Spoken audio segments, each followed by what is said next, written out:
Isaiah chapter 2, verses 1 to 5. This is what Isaiah son of Amoz saw concerning Judah and Jerusalem. In the last days, the mountain of the Lord's temple will be established as the highest of the mountains. It will be exalted above the hills, and all nations will stream to it. Many peoples will come and say, "Come, let us go up to the mountain of the Lord, to the temple of the God of Jacob. He will teach us his ways, so that we may walk in his paths. The law will go out from Zion, the word of the Lord from Jerusalem. He will judge between the nations and will settle disputes for many peoples. They will beat their swords into plowshares and their spears into pruning hooks. Nation will not take up sword against nation, nor will they train for war any more. Come, descendants of Jacob, let us walk in the light of the Lord."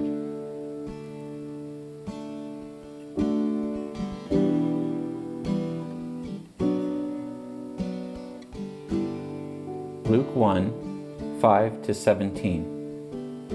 In the time of Herod, king of Judea, there was a priest named Zachariah, who belonged to the priestly division of Abijah. His wife, Elizabeth, was also a descendant of Aaron. Both of them were righteous in the sight of God, observing all the Lord's commands and decrees blamelessly.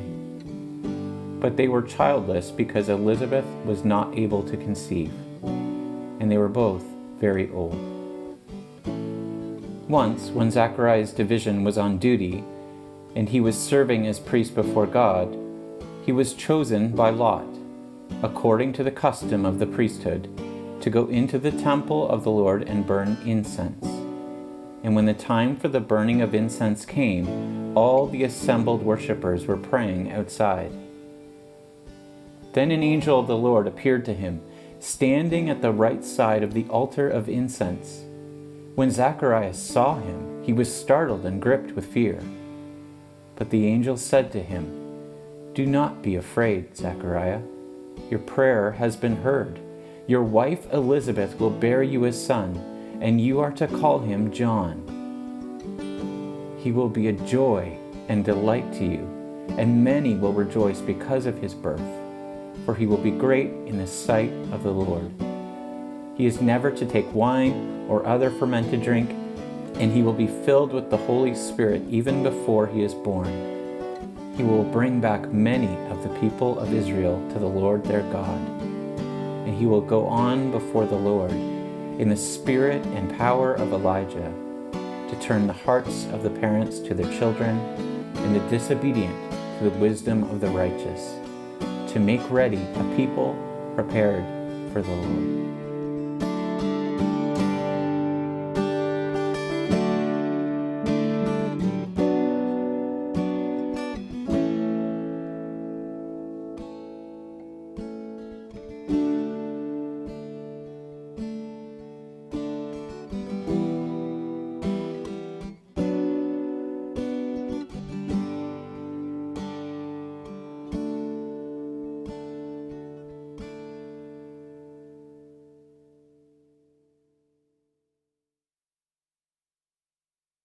I carry the word hope in my mouth like an egg, its vowel long, my lips closing around it at the end.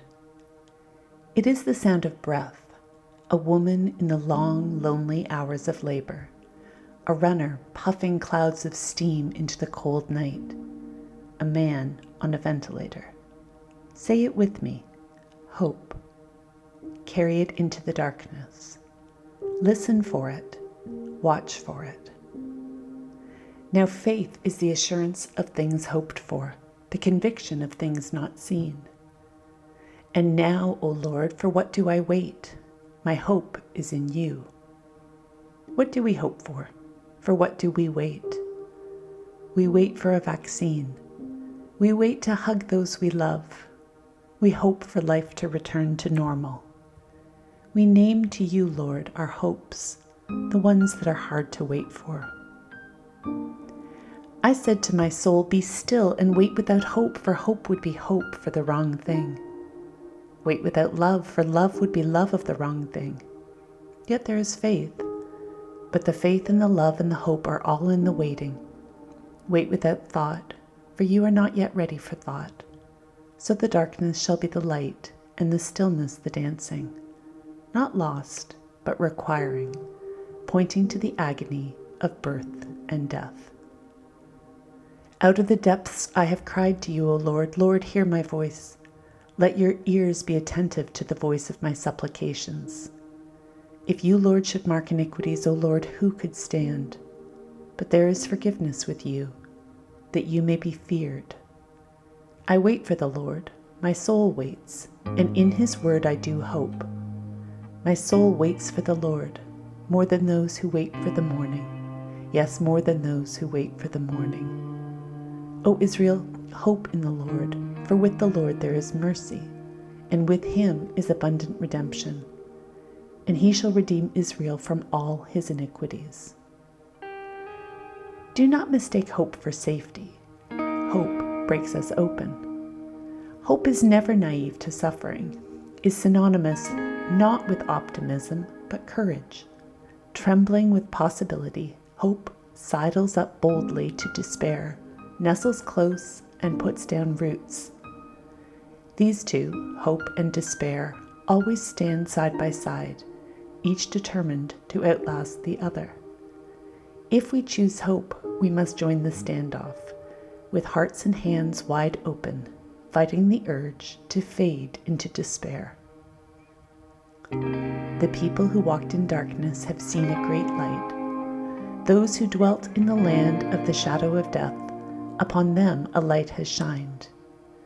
But those who hope in the Lord will renew their strength.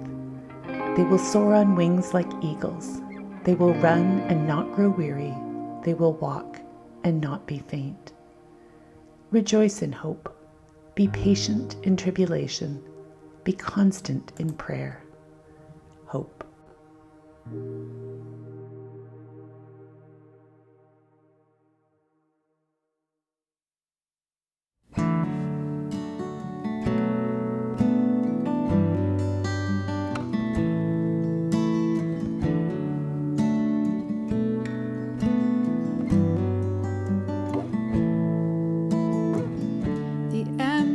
Filled, the wounded healed, the broken back together, the poor are blessed, the weary rest.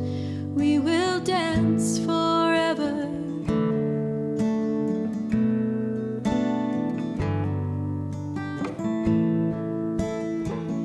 The blinded see, the chained are free, the doubtful now believer. Known, the orphan home, you are my Redeemer. Behold, behold, behold what love can do. Behold, behold, God's making all things new.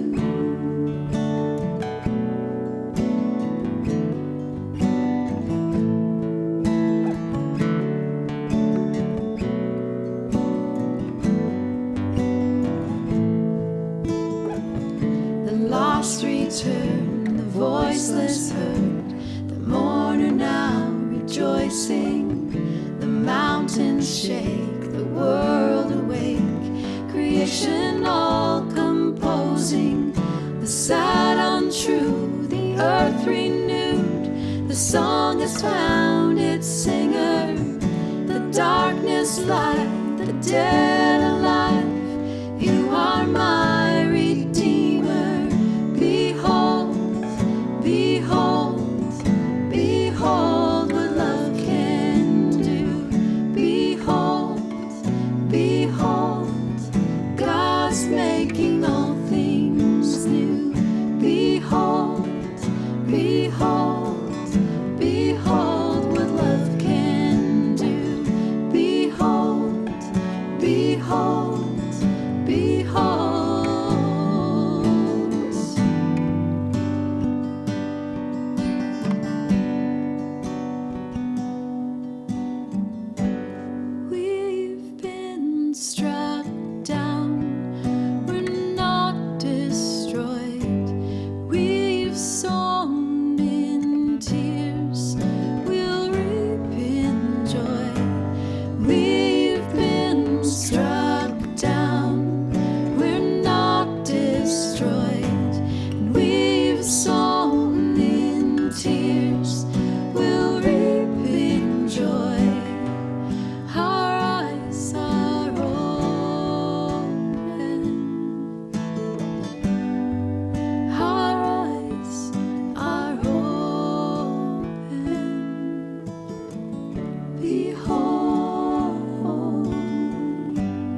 Behold, God's making all things new.